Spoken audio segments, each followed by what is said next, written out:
our first problem in exercise number 2, question 1, manufacturing plant, you have 3 machines running in a row, sound pressure level A generates 85, 91, and 77 decibel. You'd like to add a 4th machine, but you don't want sound pressure level to exceed 95 decibels. Which of the following machines is the loudest that you can reasonably select based on the machine's sound rating? Well, there's 2 ways that we can approach this. One way is a simpler way. For instance, when we're adding sounds, we know we can use this tabular version of what happens when we add noises from different sources. Okay, so if the volume of the sources is the same or within 1 decibel, we add 3 decibels to the higher value. Okay, if it's within 2 or 3 decibels of each other, we add 2 decibels to the higher value. So when we analyze these, we always start with the higher value, look at the second highest noise, and we add this number to the higher noise. Then we go to the third. Now with that total, we go to the third, and so on and so forth. So, for instance, in this case, what we would want to do is we would want to examine, and I'll get a pen. We would want to examine, we have a 91 decibel, I'm listing them in the order of loudness, 91 decibel, 85 decibel, and 77 decibel loudness for the machines you already have working. So now we want to know which of these is the loudest that we can afford to add. So if I attempted to add 94 decibel, I'm doing this by trial and error at this stage. If I add a 94 decibel source, well, I take the loudest noise and compare with the next loudest noise, and it's a 3 decibel difference. So I'm going to add 3 decibels to the louder noise. That's 96 decibels. So that already is too loud for us to be able to use in this situation. So let's do this again, 91, 85, and 77, except this time at a 92 decibel source. Okay, in this case, I add the 2 together. They're 1 decibel apart. I add 3 decibels to the lower source, and I have 95 decibels. Then I look at the next higher sound level. Okay, 95 and 85, they're 10 decibels apart. I don't add anything. They say at 95 decibels. Similarly for 75. So the loudest sound that loudest noise we can add, loudest machine we can add is 92 decibels. Okay, now we could do this in another way. We could instead use the formula that actually measures the actual energy that's involved that you're adding together. Okay, and we have that formula as well. Okay, and this is the formula for that. Sound pressure level of all of the machines operating together, final, is equal to 10 times the logarithm of the sum of 10 to the sound pressure level divided by 10. That exponent represents sound pressure level for each machine to the 10th power, divided by 10 to the 10th power, the logarithm of each one of those numbers. And we do that for each machine. Now we could similarly get 4 numbers here for machine number 1, machine number 2, machine number 3, and our proposed 4th machine. And we could substitute those sound pressure levels in here and actually, by trial and error again, see if our final sound pressure level is significantly above 95 decibels. Okay, so a more elegant way of doing this would be to instead substitute the sound pressure level for each one of the 3 machines we have, and then for the 4th machine, substitute x over 10 for the exponent for the unknown machine, the sound pressure level for the unknown machine. So that's a little bit more difficult. It's going to involve a little bit of manipulation with logarithms. So let's give that a try just in case, just so you know it, but you can still use the tabular form of this. Okay, so first thing I'm going to do, I'm going to clear this out. So I have some more room, and I'm going to make a little bit of space for myself here. I'll put that up there. So let's give this a try. So I'm going to recreate this formula here with our values that we want to work with. So final sound pressure level that we want is 95 decibels. That's going to be equal to 10 times the logarithm of the sum of each of these other energy from each of these other sources. So that's going to be 10 to the sound pressure level divided by 10, 10 to the 9.1 for our first machine. Plus, I'm just to be consistent, I'm starting with the loudest first, 10 to the 8.5 is not necessary if you don't want to, plus 10 to the 7.7, plus the energy that's being provided by our new machine, 10 to the X, I'll call it, since we don't know what it is. That's our only unknown. So now what I'm going to do is I'm going to get rid of this 10 by dividing by 10 on both sides. This becomes 9.5 is equal to this logarithm. So now at this stage, what I'm going to do is I'm going to say to myself, okay, I have to deal with this logarithm. I'm going to take the anti-log of both sides. So the anti-log of 9.5 is the number which had the value to the base 10 to the x, the value that we need to take 10 to have a logarithm that has a value of 9.5, and that's going to be 10 to the 9.5. If you really need to brush up on logarithms, you might hit just check out a couple of YouTube videos that are very good on refreshing you on logarithms, and that's going to be equal to the anti-log of this side. Well, the anti-log of this is just simply these values, 10 to the 9.1 plus 10 to the 8.5 plus 10 to the 7.7 plus 10 to the X is what we're looking for. So now I'm going to move all of this stuff over to the other side. So I got 10 to the 9.5 minus 10 to the 9.1 minus 10 to the 8.5 minus 10 to the 7.7 is equal to 10 to the X. Okay, a little bit difficult to do this mathematically, but what I can do instead is I can take the logarithm of both sides. Logarithm of this side is going to be equal to the logarithm of 10 to the 10 to the X.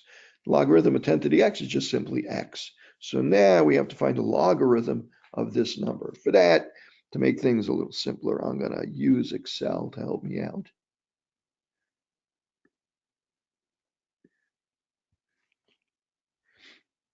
And let's see, let's say equals the logarithm, parentheses. I'm going to try and do this all in one shot, see if I can't get it to work without having to do too much work. 10 to the 9th, 9.5, minus 10 to the 9.1, minus 10 to the 8.5, minus 10 to the 7.7. Now notice 10 to the 7.7 is a much smaller number than 10 to the 9.5. So that's why the energy from these lower volume sources really doesn't have much of an impact on this. Hit enter and I get 9.19. It looks like 9.2, basically 9.19. Okay, so 9.19. Oops. So 9.19 is equal to X. So X, the loudest sound that we can add to our sound. Now remember, remember we had to multiply it by 10. We don't want to forget that, right? Because we took advantage of that 10. So the X, the exponent, right, which actually was X over 10, right? The actual volume was X over 10. So X is 9.9. So we multiply by 10 and the value is 91.9 or approximately 92 decibels. Okay, now, I know this is a little bit of a cheat, because I asked that you don't want to go over 92, but as it happens when we calculate it using this formula, we're a little bit more accurate than the table is. So in this case, I graded the right answer as 92 decibels, but you could argue that maybe you should have dropped down to the lower one. So let's just say this is a government job, so we're willing to go to 92. Okay, so hope that helps on this problem. This conference will now be recorded. Question number 2 in exercise 2 is a worker is exposed to the following sound pressure levels during a work shift. What's the maximum sound pressure level this worker can be exposed to over 2 hours and be below the OSHA hearing protection personal exposure limit? Okay, so he has been exposed for 2 hours at 95 decibels 1 hour at 100 decibels. And we want to know over the next 2 hours, how much noise can he be exposed to that's above 85 decibels, so, or above 90 decibels. So let's take a look and see how we can calculate this. Well, since we mentioned we're using the OSHA hearing protection personal exposure limit, not the recommended exposure limit, not the ACGIH, and not NIOSH recommended exposure limits or threshold limit values.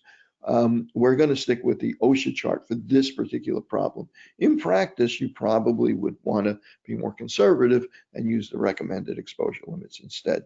So let's take a look at this. He's been exposed for 2 hours at 95 decibels. So 2 hours at 95 decibels. He's permitted to be exposed for 4 hours at 95 decibels. So he's used half of his permissible exposure limit in that 2-hour period. How long can he be exposed at 100 decibels?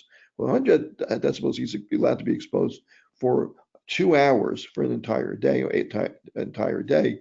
So in this case, he's being exposed for 1 hour, so he's used up the other half of his permissible exposure limit or dose during that hour that he was exposed at 100 decibels. So what can he be exposed to over the next 2 hours? Well, he can't be exposed to anything over 90 decibels at this state.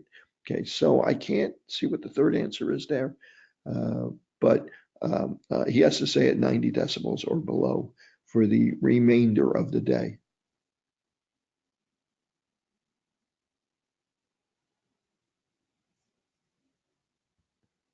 This conference will now be recorded. Question number 3 on exercise 2. You have 3 identical machines running side by side.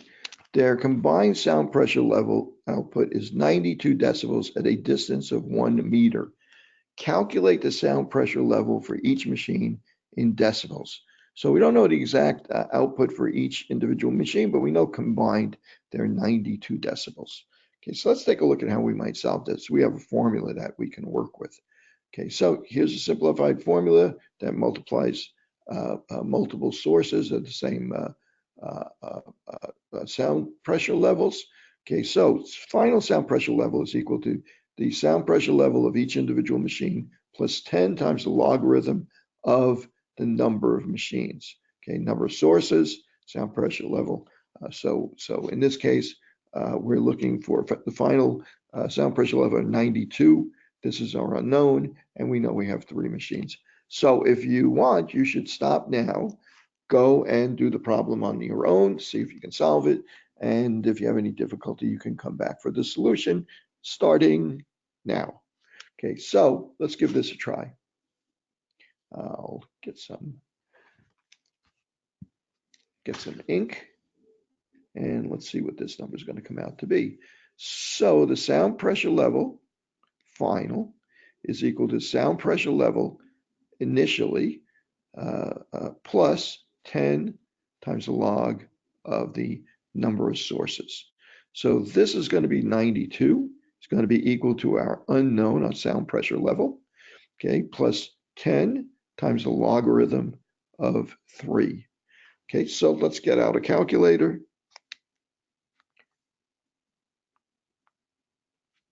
And bring that up here. Okay, so logarithm of 3, find a logarithm of 3.477. Multiply that by 10. And that's going to be equal to 4.77. And I'm going to move that over to the other side of the equation. So I'm going to make that a negative. And I'm going to subtract that from 92. I'm going to add 92 to it here, but I'm subtracting that value from 92. And the overall value comes out to be 87.2 decibels. Okay, so that should be our answer there.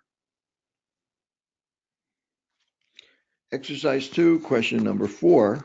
A worker's 8-hour noise dose using the OSHA criterion is 2. In other words, it's twice the dosage that he should be exposed to. Since this exceeds 1, you need to provide PPE in the form of hearing protection. What noise reduction ratio is required to reduce the exposure to 85 decibels? Now notice we said that we're going to use the OSHA criterion for the time-weighted average. Okay, we have formulas for time-weighted average. And here's our formula for time-weighted average using the OSHA criteria. Okay, time-weighted average is equal to 16.61 times the log of the dosage percent and as a percentage over 100, in other words, 200 over 100 plus 90 decibels. That would give us an indication of what the dosage was that he's been exposed to.